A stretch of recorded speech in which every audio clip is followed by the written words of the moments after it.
Yeah, I mean, getting an engineering degree can just as easily be a constraint on what the mind thinks is possible. Like, oh, now I have to find something in mechanical engineering. And if you don't have that, that's actually also a blessing, but it feels like sometimes a daunting amount of possibilities. But what always seems simple is what you already intuitively know you like doing. And if you just are following that at every moment, it opens up totally unpredictable ways that can work in the world. You know, you might be... The jobs that are covered by degrees are so small now compared to the things that are actually forming all the time in the world. And no one has the skills to do those things until they start doing them, you know? They say the stat that I've heard is like, now when you're a freshman, 50% of the jobs that exist when you graduate don't exist yet. Yeah, right. So how can you possibly get a degree that's going to prepare you for it? So don't ever let that seem like a shortcoming, because all the exciting stuff that people are all excited about is just new all the time. And it's more about being able to, in some sense, experimentalize the philosophy and just be in this space and think about problems in certain ways. And it seems like both of you guys are able to do that. It doesn't have to be a specific type of engineering thing. Yeah. You know, it's going to be some unknown thing, and just the ability to kind of say, what's that? That's it. Really, what's that? That's the same thing with working on music or working on sculpture for me. It's like, oh man, the tree bark. It's actually fucking incredible. Like, how does that happen? And that leads to some sculpture an hour later, just kind of percolating, but only after 90 stupid ideas. Yeah. You know? So it seems like the freedom to just kind of play with those ideas and be open to the things that come to you. You know, you're in an after-school program. Every day there's some unexpected thing that will happen with a child that has the ability to teach you a new thing about interactions in life, and it's doing that whether you notice it or not. So, you know, it came up in the panel this morning, fortune favors the prepared mind, that Pastor said. Like, if you're always looking at the world as showing you new things, then there's a million new things every second available. And that's philosophy, but it affects you very, very deeply on a day-to-day basis. So, I don't know, it seems like if you're already excited about doing stuff, and you're already interacting in different communities, that will show you the next step just intuitively. And you know, none of this mind stuff actually really matters too much compared to that.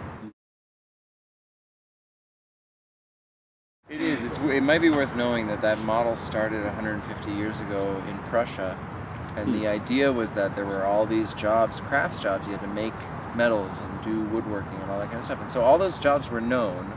And so the education system was trying to put people in kind of just very linearly into known positions that were going to be there at the end, like working on these things. And in some sense it was actually done, what a lot of people theorize is, it was done so that the people in power could keep the middle class as the self-governing middle class and just in these kind of known jobs while these people kind of kept running the system. And that is dissolving. But it dissolves as fast as your mind lets it dissolve. Yeah. You know, if you're free of it, you're free of it. And if you believe it's important, then it becomes important. So, yeah, just fuck it. It's over. Cool. So, I mean, why don't we start with that project, and then you can remind me if there are other ones that I'm forgetting about. But, yeah, that was work that I was doing as a master's thesis at the time. And it was about... the theoretical idea was that you cover your whole body with some kind of bodysuit, and you have all these little vibrating motors at all your joints, and you want to learn how to play tennis. So you meet with a teacher, and what do they always do? They always give you some kind of high-level theory about it, and then you play. And they can tell you, like, shift your weight or whatever, but sometimes they actually will move you into a spot, and you can feel the difference. And so the idea here was, what if you can record the teacher and the student, look at the differences and vibrate the parts of the body that were different and vibrate them more if they were more off. And so as I'm sitting there swinging, I would feel like, oh, I wasn't doing my elbow this way. I kind of fix it. When we actually tested it, I only made like a single arm thing because otherwise it's just super stupidly complicated.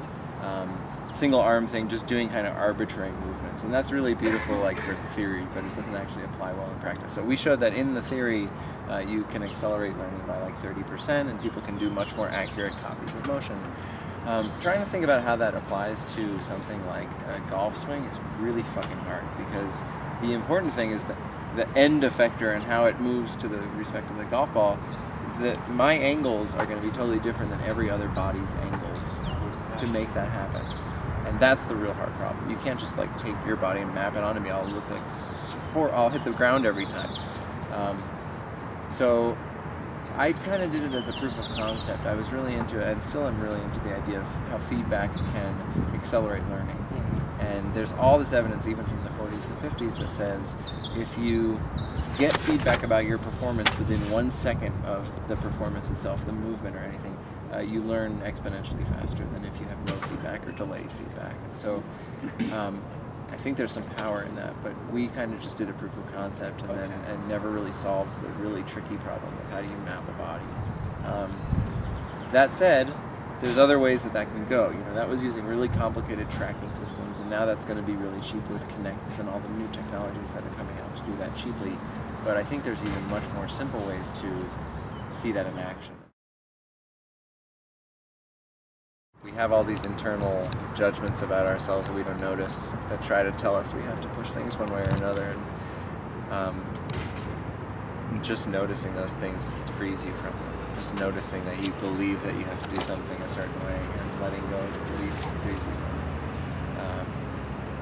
it. So I guess I'm interested in all those brain studies, but I feel like they're meaningless compared to the experience of what they're talking about, why those lights happen on a brain scan. And I think those people that are practicing those kind of things are just like, you're free already, but if you on top of that don't believe you're free, then you constrain the freedom. And so it's like the mind can learn that it is actually free to do whatever it wants and not have these internal contradictions.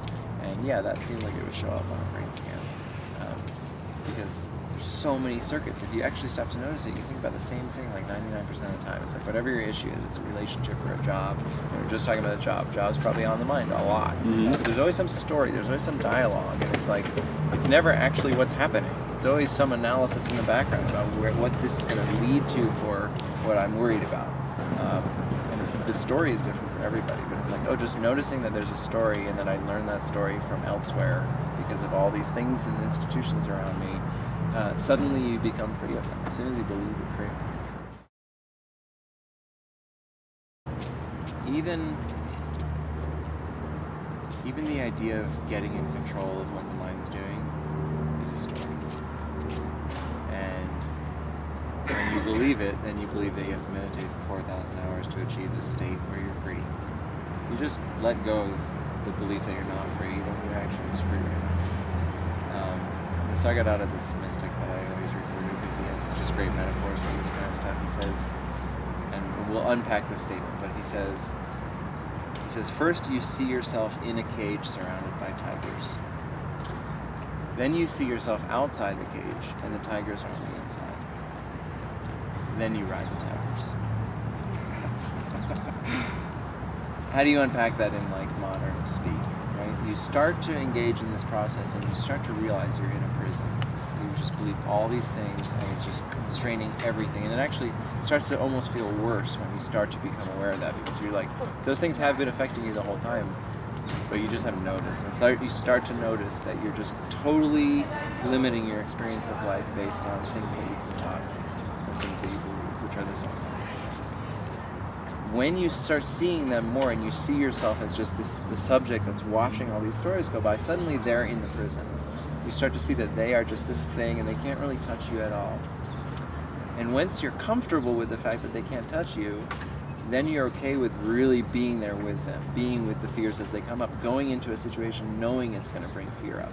And then all of a sudden your entire stance changes where you say, I'm free.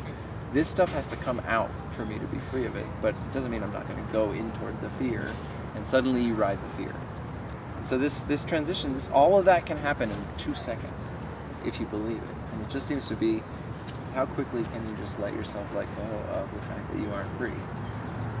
Then all of a sudden all these beliefs just start meaningless. And then, you know, freedom doesn't have to be analyzed to be free. It's just actually free to do whatever you want.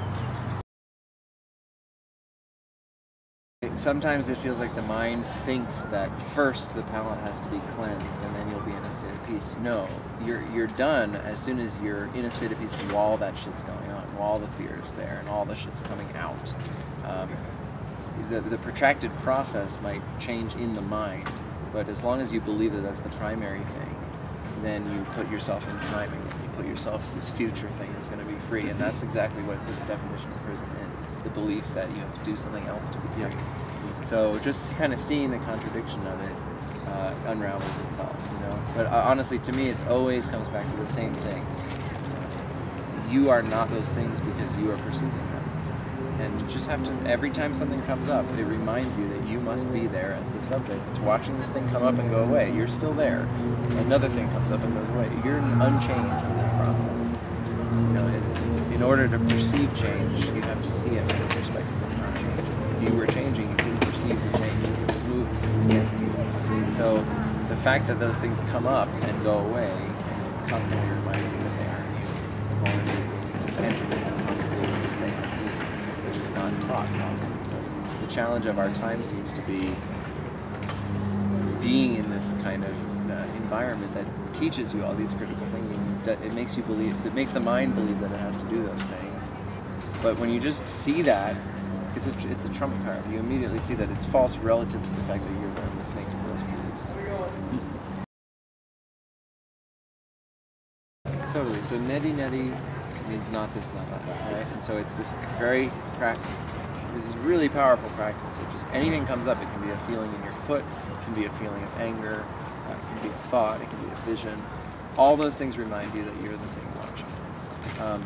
But tat tvam masi, I don't know how to say it. You know, that thou art sounds antithetical. It sounds like it means exactly the opposite.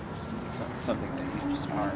And the idea of that you are the subject witnessing the object is not real. It's another idea. It's an antidote to the belief that you are all of those things. But it also is just a false thing. And you know, Nisargadatta always says it is an antidote to the poison that you believe that you are the body and the mind.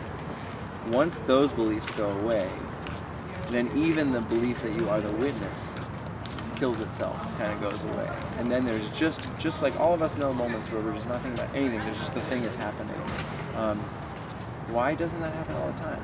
It only doesn't happen all the time because on top of that flow there's self-referential thought about me and the situation and all that stuff. And it seems like the witnessing cleanses all of that stuff besides the witnessing. And as that kind of gains stability, then it also extinguishes itself. There's no need to look at what I'm doing.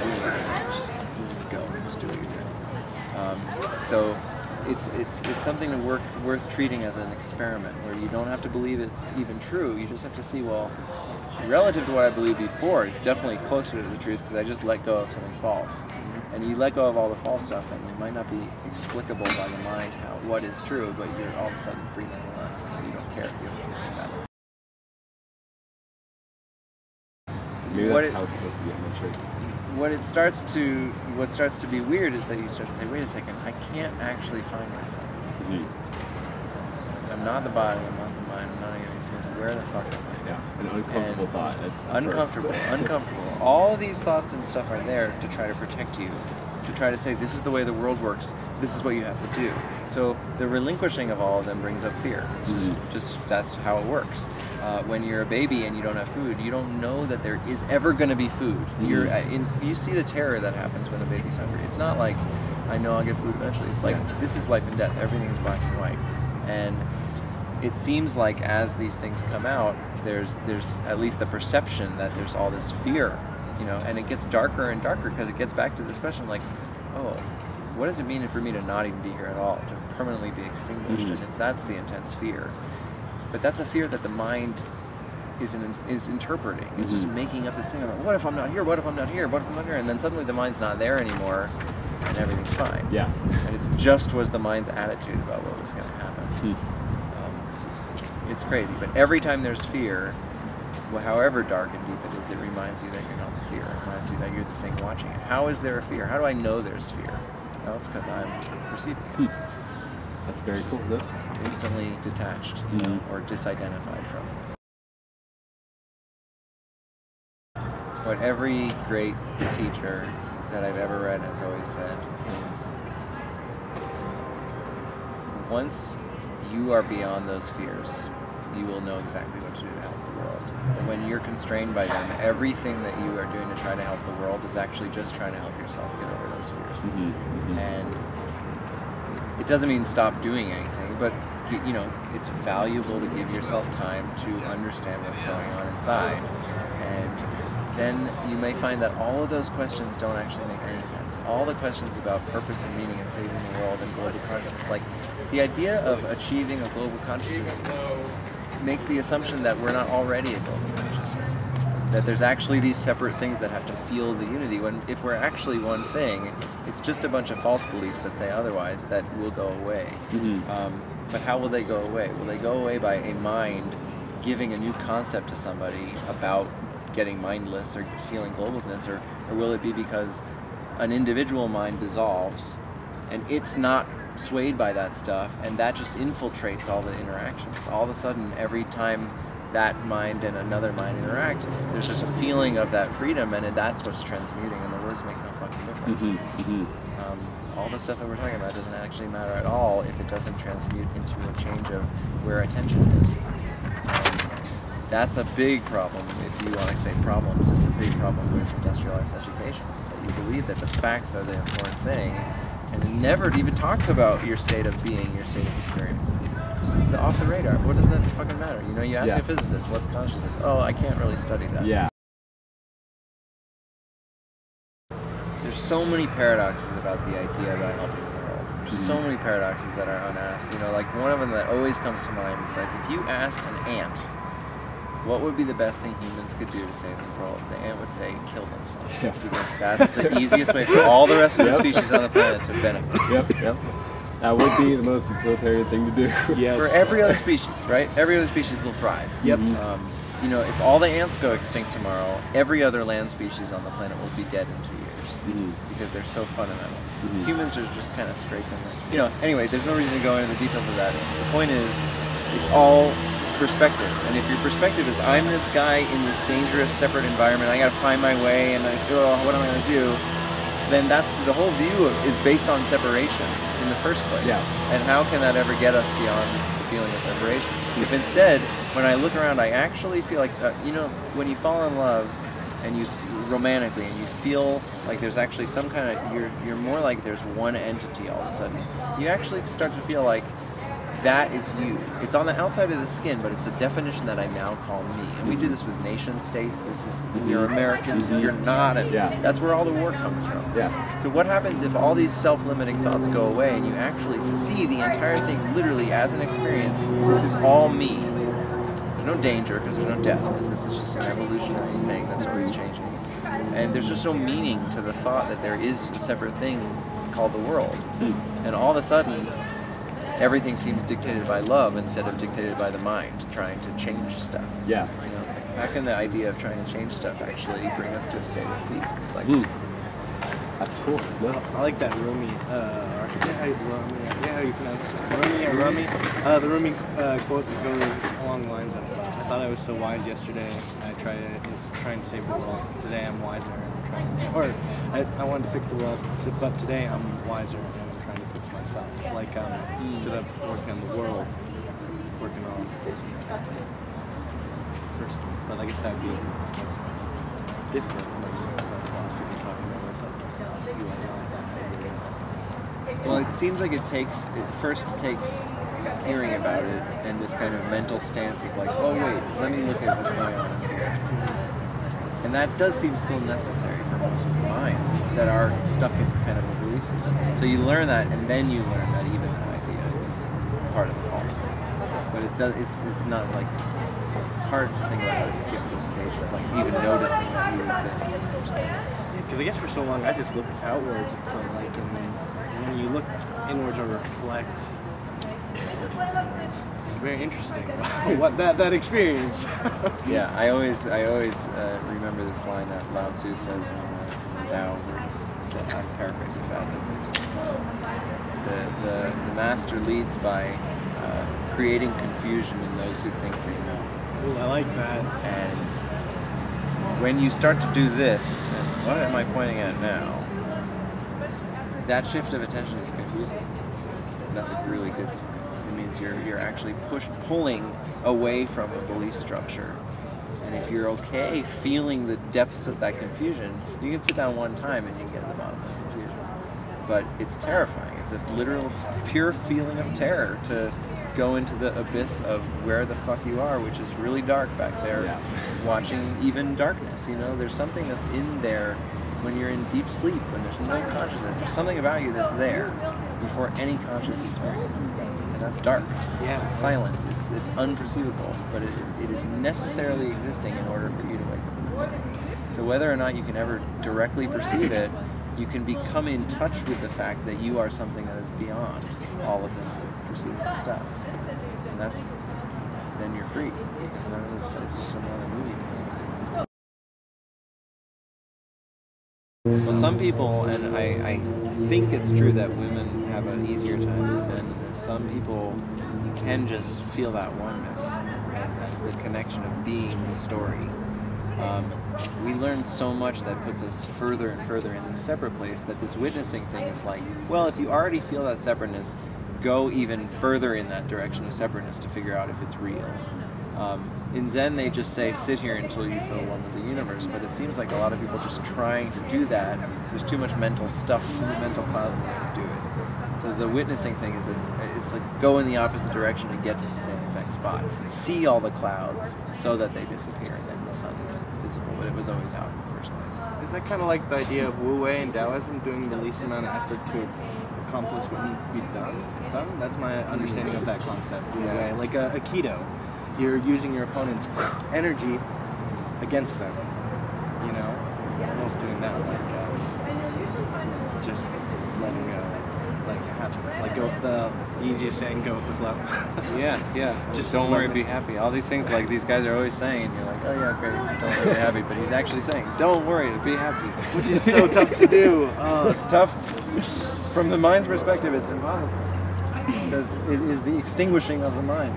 It's just, it doesn't, you as the story don't get to be when there's just happiness, there's just happiness.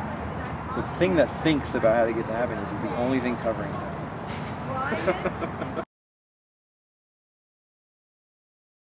Yeah, it happened because I tried all the Western stuff. I tried antidepressants, tried psychotherapy. It didn't understand the root of depression. It could deal with the symptoms. I could take a pill for 2 years and cover the symptoms and feel good. But as it wore away, the things that were the source of that depression were still there, and so still flowering into those compulsive thoughts. When you have the job and the girl and the house that you think were all the things you needed, and you still feel empty, and especially on a TV show, you feel like, okay, this is it. This is like what I was supposed to want. When that doesn't fulfill the whole, the mind has to come to terms with the fact that any idea about getting somewhere else is false. Any idea of any set of conditions. And the sad thing is that a lot of people will never get all this stuff. And so they'll actually be able to believe their whole lives that they need the stuff. But once you get it, you can't believe it. It hasn't solved the problem. I had so many, it always changes. Sometimes it's I need a girl, I need a relationship to feel whole. Sometimes it's a job. Sometimes it's a societal standard that people care about you. It doesn't matter what it is. When you believe it, it's this other thing that's out there. It's this thing in the future, and I gotta engage in steps to get there. And once that's seen as that's what's causing the pain, you want to study where that source is. And so, you know, you start to find out that, hey, every religion at its core is about this. They have a lot of stories and ways to talk to different type of people about it, but when you get beyond all the stories, they're all saying the same thing, and they're all saying, we're like just hurting ourselves for no reason, and maybe there's a couple of the first minds to come to terms with that, like Buddha and like Jesus and like Muhammad. Maybe those were just the first human forms of consciousness that saw the ridiculousness of that kind of system where you feel like you got to get somewhere else. And it's a survival mechanism. It's super powerful to be able to think the future, to build that thing took like 400 steps.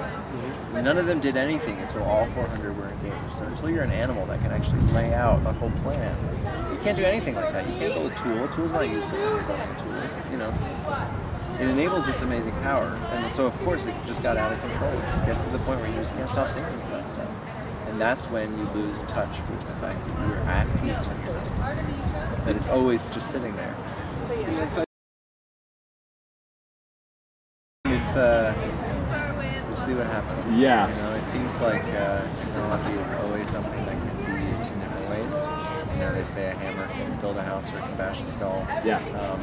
But a hammer is more likely to build a house, and a gun's more likely to kill somebody. Yeah. It seems like when the minds that are working on using technology are based on fear and based on the mind, that they're going to keep the mind going and make it even more and more prevalent. Yeah. And when the minds that are free of that kind of fear then are being used as a tool to think about, okay, really, I don't know anything that's going on. How do I do an experiment to see what this does within the human mind and if it helps or hurts or whatever? Yeah. Usually it's all these preconceptions about that that stop us from really understanding what's going on. It's the desire that we wish we already knew what was going on. So we don't even look at the fact that we have no clue. You know? But if you actually just say, I have no clue what happens if blank. So let me go do that thing and find out. And be open to the fact that my whole theory might be wrong. It seems like, and I know a lot of people, and I'm really interested in biofeedback and all these kind of potential ways for technology to help. But it seems like there's a lot of traps. There's a lot of ways that the mind can get trapped, and I see it all day with this thing. It's like, you know, say I build one of these technologies that actually makes it more often when the mind is reminded. Doesn't that also reinforce this idea that I'm going to get somewhere, I'm going to attain some state? And isn't that part of the illusion? So it feels like there's just, you know, there's still the ability to cut through all of the bullshit and just immediately see that you actually are free. And beliefs may come up and say otherwise. And if you just hold yourself firmly, I am free, I am the awareness that sees all that stuff, you're free right now. It doesn't have to be this protracted process. And I still think that's much more immediate and possible than needing to build all these complicated methods to get there. Because those things, you know, in Buddhism you literally gotta wait 20,000 lifetimes, and then of course if you believe that, then you've gotta wait 20,000 lifetimes. If you believe you can just be free right now, then... Because, you know, what are responses I get when I say something like that? Well, you know, people will say, well, doesn't the brain have to go through a physical shift or whatever? You learn that from somebody, man. That's like some theory about something. This is what's happening. This is an actual experience that's happening. It has nothing to do with the brain. That's just this like picture that appears in your eyes. So all that shit is just like so many ways to get trapped. And I don't pretend to know how to use technology in a way that doesn't have those traps. But I feel like the people that, to your earlier question about kind of saving the world, it's pretty similar lines. There's this Swami Satchidananda is one of the first guys I was ever reading, and he said he met his guru, who is this guy Shivananda, this super powerful guru in India, wrote 300 books in like 50 years about this stuff. Just like, you know, obviously something's going on. It's just like, he says he first met his guru and he said, I wanna help the world. I wanna figure out what I can do to fix the world. And Shivananda said, you're coming to me and you're asking, how do I clean the house? And I'm saying, clean your room and you'll understand how to clean the house. But don't try to clean the house. And yeah, it's like if you don't feel the need to think about that stuff, then all this stuff just percolates out and it's settled. And then what to do becomes obvious, because this body and this mind have had a unique experience in life that will want it to go certain ways. And just like the Jonah and the whale kind of thing, you go through this thing which feels kind of removed from all your earlier things, but then you come back to the stuff that you just liked before. And you actually feel okay doing the stuff that you liked instead of judging doing the stuff that you liked. Follow your bliss. Yeah, and when you can just do it, it's great. You know, the witnessing is kind of like when you notice that you're not doing it, you see why you're not doing it, and then you're free of it. Well, thank you for doing this interview. What's your last name? My last name? Gabe Sharouzi. Sharouzi. It's Iranian. Like S-H? S-H-A-H-R-O-U-Z-I. Yeah, Okay. tongue twister. Okay. Cool, man. Gabe and Addison. Yeah, good to talk to you guys. yeah. And you don't have to go into this, but you're still working on projects and you're still rocking that, right? Yeah, man. Send me an email about projects, and I'll send you a link to a video, like a cell phone video we just finished a piece right before I came back. Cool. Rock on, man. I'll share it. There'll be a real video of it when I get back home, but Very cool. And then, yeah, I guess that's pretty much it. I guess in honor and spirit of the tradition, a little bubble action. nice. Captured. One for you, Jeff. Oh, yes, that's perfect. Perfect. Complete pop. No existence. Excellent. Very cool. Well, thank you, Jeff. Thank you. It's good to talk with you guys. Yeah, pleasure. Thank you so much for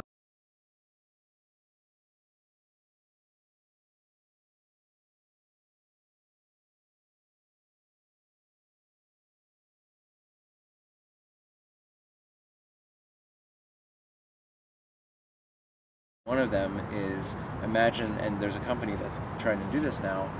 Imagine you have a little button on, and it monitors the angle of you, and when it notices that you're slouching, it vibrates, and you just get a reminder that you're slouching.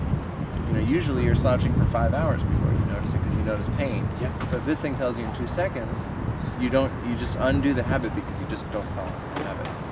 I think things like that are really powerful, and I really wonder what the extent is possible of how those kind of really simple things can affect things. One of the prototypes that I've been kind of in the way background working on several years ago and haven't ever finished up is just a little bracelet that has a little vibrating motor, and it just vibrates at random times. You know, maybe it's once a day. You kind of maybe have one control. It's like, how many times a day do I want this to go? It's totally random. You decide what you want to become more aware of. And every time this thing vibrates, it just reminds you of that thing. So one guy uses it for posture, and the next guy uses it for meditation, like remembering the witnessing or whatever. That's like a $2 motor, and yet when you mix it with this as the whole computer driving it, then all of a sudden, how much can that feedback change behavior? It's a big open question. Cool, man. That's really cool. It's fun. I should probably build a prototype of it. I've been kind of lazy at that. I could use the slouch one for yeah, sure. definitely. Me too. Just by you talking about it, I was like, oh, yeah. Isn't that amazing, right? You get a little mental tap, and suddenly you just fix it because it's in awareness instead of unconscious. It seems like as soon, there's a Nisargadatta line where he says, "We are slaves to that which we are." The phrasing is so tricky, but we are slaves to that of which we are unconscious. We are masters of what we are conscious. It's like just bringing that stuff into attention changes it. There's no effort or anything. It's just, and the biggest challenge we found with it was habituation. By the time you're on your 30th time the watch vibrates, you tend to not actually fully consciously think, okay, I'll do it next time. You kind of like get into this mode of ignorance of it. So I think the real challenge becomes how do you make something like that keep getting your attention? You know, as the guy I was talking to about it yesterday, Josh said, he said, what if you use electrodes on the balls? You know, what if we probably want to habituate to that. Whoa, there goes that. Camera down. It was all good. Too front heavy. Yeah, too front heavy.